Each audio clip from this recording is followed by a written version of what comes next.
Os responsáveis da defesa e dos serviços de inteligência dos Estados Unidos estão preocupados que uma invasão israelense no Líbano possa inflamar ainda mais os grupos de procuração do Irã na região e cimentar a cooperação militar de Teherã com a Rússia. Os receios daquilo que atuais e antigos funcionários dos Estados Unidos descreveram o centro do Iraque como verdadeiros efeitos secundários e terciários de um ataque terrestre israelense ao Hezbollah estão sendo levantados como muito reais pela inteligência dos Estados Unidos, que afirma que a Rússia está considerando aumentar o seu apoio ao chamado Eixo da Resistência Iraniana. Em 7 de junho, o presidente Vladimir Putin disse que a Rússia considerará o envio de armas aos adversários dos países ocidentais que fornecem armas à Ucrânia. Ele não especificou para onde tais armas poderiam ser enviadas, dizendo apenas que poderiam ser estados ou mesmo outras entidades legais que enfrentam certa pressão daqueles países que enviam armas para a Ucrânia e incitam o governo de Kiev a usá-las contra os russos, contra o território russo. De acordo com a inteligência americana, a maior ameaça neste momento está se concentrando no Baixo Mar Vermelho, no Iêmen. De acordo com informações coletadas pela inteligência americana e vazadas de forma proposital pelo governo americano, o presidente Putin considerou fornecer aos terroristas Houthis sediados no Iêmen Ocidental os mísseis balísticos de cruzeiro antinavio KH-31 e entre outros. Essa situação não é nova. Em novembro do ano passado, o jornal Wall Street Journal informou que o grupo Wagner da Rússia, um grupo paramilitar, planejava fornecer ao Hezbollah um sistema de defesa aérea russo S-400. Por isso, a preocupação de um ataque israelense dentro do Líbano, isso provavelmente levará a um aprofundamento ainda maior do relacionamento militar que o Irã tem com a Rússia para ajudar o Hezbollah a se defender. No entanto, a preocupação dos Estados Unidos gira em torno de seu próprio interesse no Oriente Médio e não das condições de Israel. A Rússia é aliada das forças iranianas e de grupos aliados que apoiam o presidente Bashar al-Assad na Síria. Em janeiro, por exemplo, o principal funcionário do Kremlin para o Oriente Médio, o vice-ministro dos Negócios Estrangeiros Mikhail Bogdanov, recebeu uma delegação dos Houthis em Moscou, que tenta arrumar alguma forma de retalhar os Estados Unidos por fornecer armas a Kiev. Fornecer armas aos Houthis, no entanto, é potencialmente mais sensível do que ajudar o Hezbollah, devido aos esforços da Rússia para cortejar os estados do Golfo ricos em petróleo e que auxiliam os russos em sua guerra na Ucrânia, com munições de artilharia e drones de vários tipos. Mas o que é esse míssil KH-31 e o que ele representa de ameaça? Trata-se de um míssil de projeto soviético e com produção russa, capaz de engajar alvos marítimos em velocidade supersônica, ou seja, são mísseis táticos antinavios criados especialmente para serem operados por aeronaves do modelo MiG.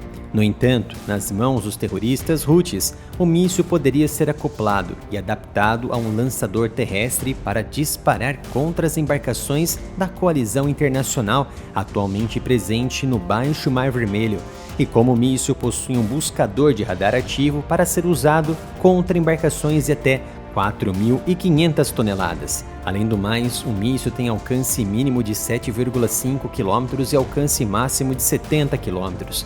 E quando disparado, o míssil desliza sobre o mar a baixa altitude à medida que se aproxima do alvo, atingindo-o com a sua ogiva penetrante. As últimas viagens do secretário de Estado americano Antony Blinken no Oriente Médio visavam tratar exatamente sobre essas questões para impedir que isso acontecesse.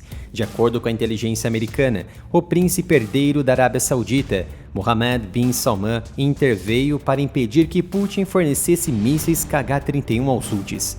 As discussões ocorreram após a visita de Putin em dezembro do ano passado à Arábia Saudita e aos Emirados Árabes Unidos. Durante a reunião de dezembro, a Reuters relatou que Putin e Mohammed bin Salman concordaram em remover as tensões na região.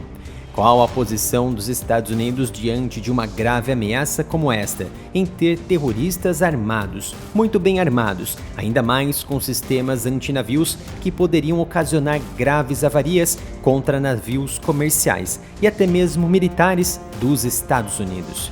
Agradeço a todos que estão visitando e comprando na loja oficial do Área Militar. A cada compra de camiseta, caneca, entre outros produtos, vocês estão ajudando no meu trabalho em trazer mais informações aqui no YouTube. Então acesse umapenca.com/área militar. Qualquer esforço russo para fornecer armas a um membro do chamado Eixo de Resistência do Irã, que luta contra os Estados Unidos e os seus aliados, seria uma reviravolta. Moscou comprou milhares de drones iranianos e aproveitou a experiência da República Islâmica para produzir internamente a sua própria versão do drone Shahed iraniano. A Rússia também recorreu ao Irã para obter mísseis balísticos terra-terra. Os Houthis geralmente dependem de drones e mísseis balísticos para atacar navios. O seu arsenal de mísseis de cruzeiro contém modelos baseados na produção iraniana. Os dois mísseis mais proeminentes que os Houthis exibiram são os mísseis Quds e os mísseis Al-Mandeb 2. Mísseis de cruzeiro são geralmente mais lentos do que os mísseis balísticos, mas voam baixo em relação ao solo, tornando-os mais difíceis de detectar e mais precisos, porque podem ser guiados durante todo o voo. O míssil supersônico antinavio KH-31 já demonstrou a sua potencialidade e tem sido amplamente exportado, inclusive para a Venezuela e o Líbano antes da Guerra Civil. Os Houthis começaram a atacar navios comerciais no Mar Negro em novembro, no que consideraram ser solidariedade com os terroristas de Gaza. Os seus ataques representam um desafio ao objetivo da administração do presidente dos Estados Unidos, Joe Biden, de evitar um alargamento da guerra em Gaza. Os ataques dos Houthis aumentaram à medida que os combates entre Israel e o Hezbollah se intensificaram em junho deste ano. Vale destacar que a Arábia Saudita e a Rússia também são parceiras numa aliança energética denominada OPEP+. Especialistas em energia dizem que a Arábia Saudita fez a maior parte do trabalho pesado para apoiar os preços do petróleo russo ao restringir a produção, enquanto a Rússia e os Emirados Árabes Unidos beneficiaram-se de preços mais elevados no mercado internacional e de mais produção. A Rússia depende das receitas do petróleo para financiar a sua guerra na Ucrânia. A Rússia depende de estados do Golfo ricos em petróleo para mostrar que não está isolada no cenário mundial. Toda essa influência da Rússia tem um significado. Putin vê os Estados Unidos como responsáveis pelos ataques ucranianos a embarcações russas no Mar Negro. É possível que ele use o Mar Vermelho como vingança. A Rússia vê a ampliação da guerra no Oriente Médio como uma oportunidade de impor custos aos Estados Unidos em relação ao seu apoio à Ucrânia. Mas o Kremlin está limitado por seus laços diplomáticos com o Golfo e se concentra em lutar na Europa.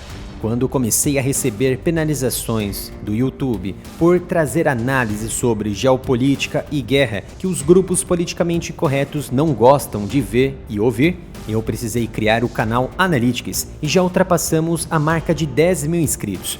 Por isso eu conto com a sua presença. Se inscreva e ative as notificações.